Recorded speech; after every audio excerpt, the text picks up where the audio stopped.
Hello everyone welcome back to my YouTube channel. तो मैं miss Raut आपण मानक समस्त को मो यूट्यूब चैनल को स्वागत करुच्ची।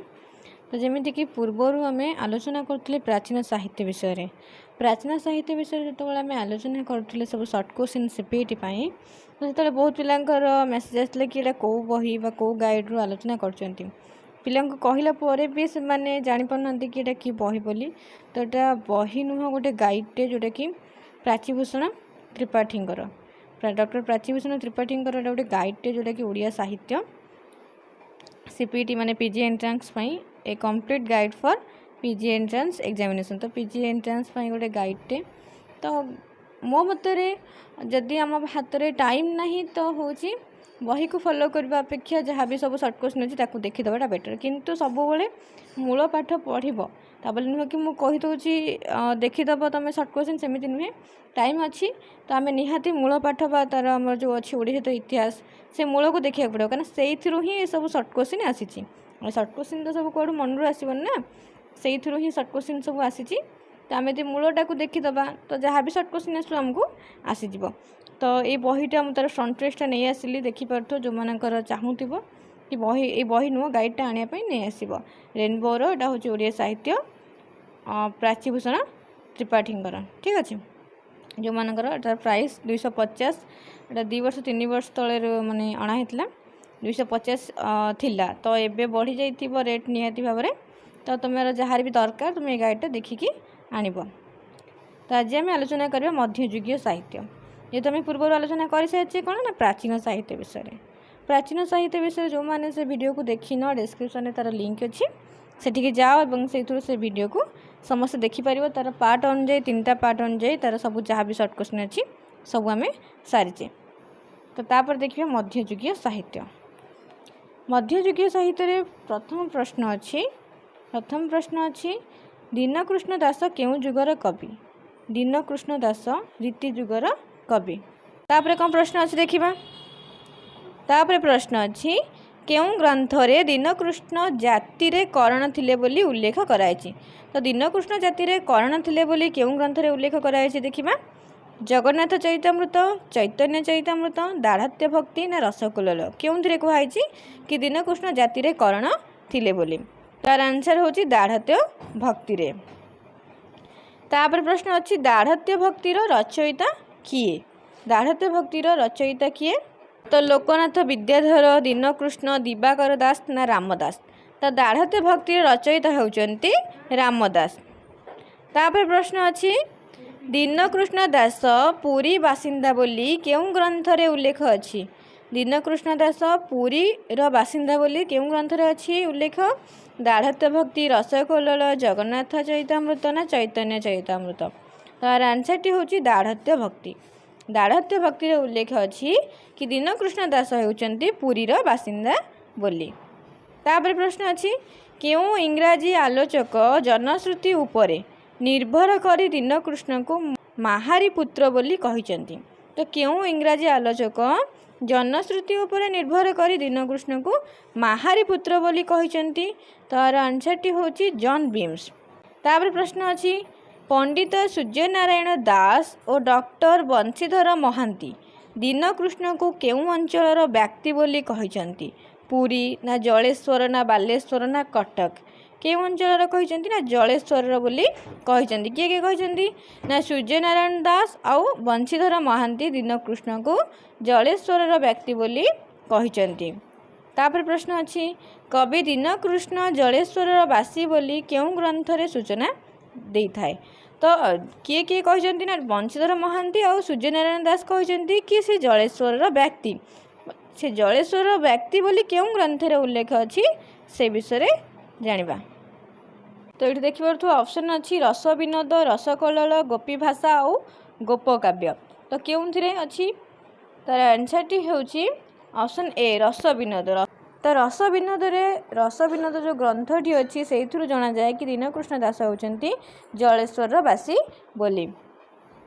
ये देखिपु अच्छी रस विनोद ऑप्शन ए रे। तापर प्रश्न अच्छी रसकल्लोल काव्य केबे रचित होइथिला। रसकल्लोल काव्य केबे रचित होइथिला। सप्तदश शताब्दी, पंचदश शताब्दी, अष्टादश शताब्दी ना 16 शताब्दी। तो यार आंसर होची अष्टादश शताब्दी रे हमर रसकल्लोल काव्य रचित होइतला बोली जणा जायछि।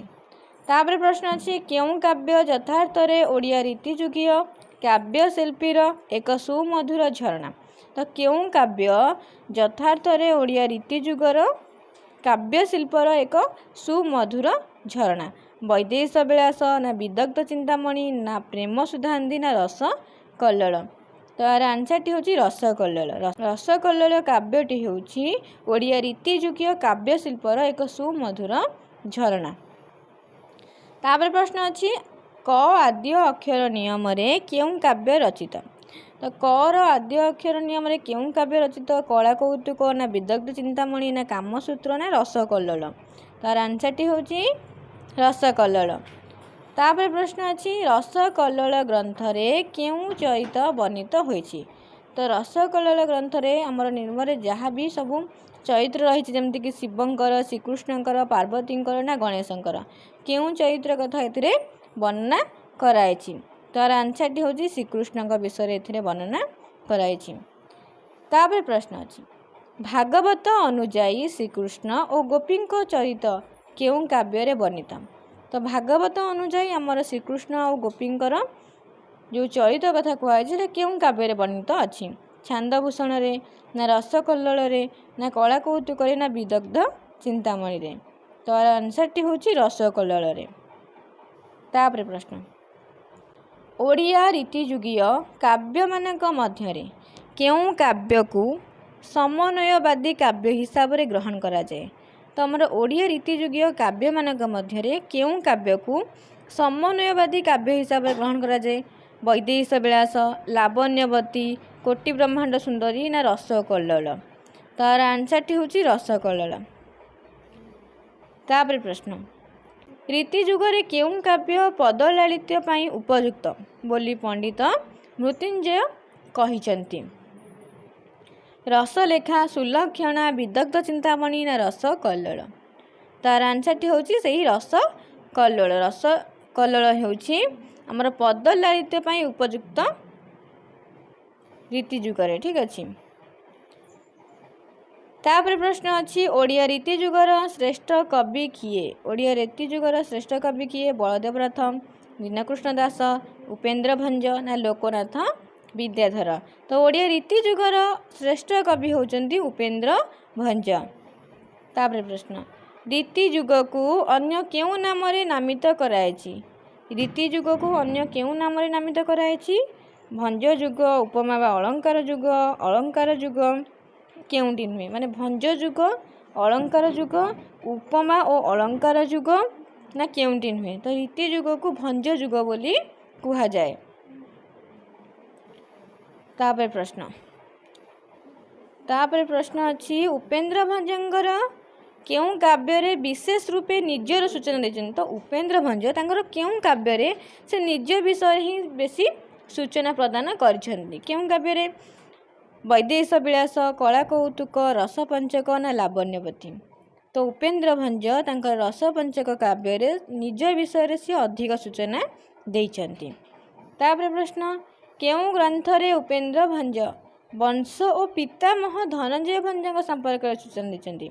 तो रसपंचक तो से निज विषय ही अधिक सूचना देइछन्ती किंतु तांकर को काव्य अछि जोथिरे कि से तांकर पितामह धनंजय भंज और तांकर वंश विषय रे सूचना देइछन्ती।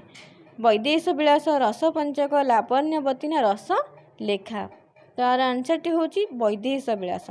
वैदेश विलास रे से तांकर वंश और पितामह धनंजय भंजक विषय रे कहिचन्ती।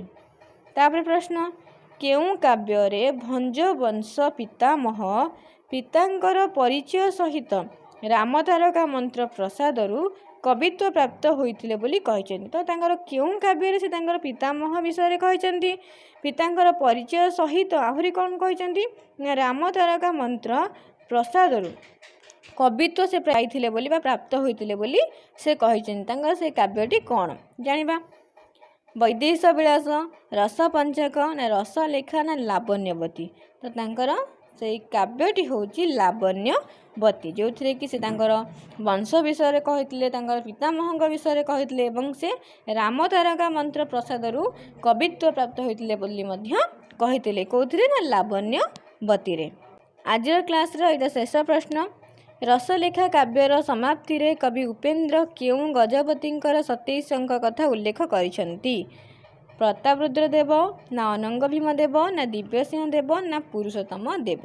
ତାର ଆନ୍ସର୍ ଯେଉଁମାନେ ବି ଜାଣିଛ କମେଣ୍ଟ ବକ୍ସରେ କମେଣ୍ଟ କର ତାର ଆନ୍ସର୍ଟି। ଆଉ ନେକ୍ସଟ କ୍ଲାସ୍ରେ ଆମେ ତାପରେ ଯାହା ସବୁ କ୍ୱେଶ୍ଚିନ୍ ଅଛି ସେ ବିଷୟରେ ଆଲୋଚନା କରିବା ମଧ୍ୟଯୁଗର। ଆଜି ଆମେ ଏତିକି କ୍ୱେଶ୍ଚିନ୍ ଆଲୋଚନା କଲେ, ନେକ୍ସଟ କ୍ଲାସ୍ରେ ମଧ୍ୟ ମୁଁ ତାର ଆନ୍ସର୍ କ'ଣ କହିବି।